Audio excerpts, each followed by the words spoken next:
नमस्कार, शिंदोई रेसिपीमध्ये तुमचं सगळ्यांचं स्वागत आहे. आज आपण बनवणार आहोत बनाना शेक. आता हे मी 2 केळं घेतले. हे आता याची आपण साल काढून घेऊ. आता हे मिक्सरच्या भांड्यात असे टाकून घेऊ.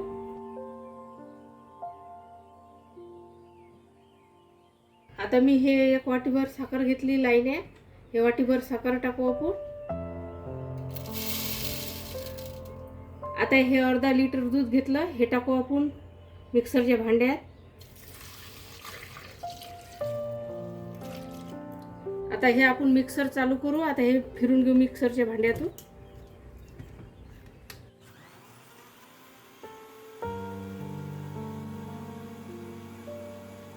आता हा आपला बनाना शेक तयार झाला. आता आपण गिलासामध्ये काढून घेऊ.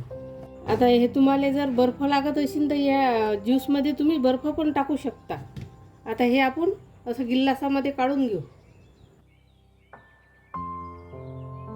तुम्हाला जर जास्त गोड लागलं तर साखर जास्त टाकू शकता तुम्ही. आता याच्यात आपण तुटी फुटी टाकून घेऊ.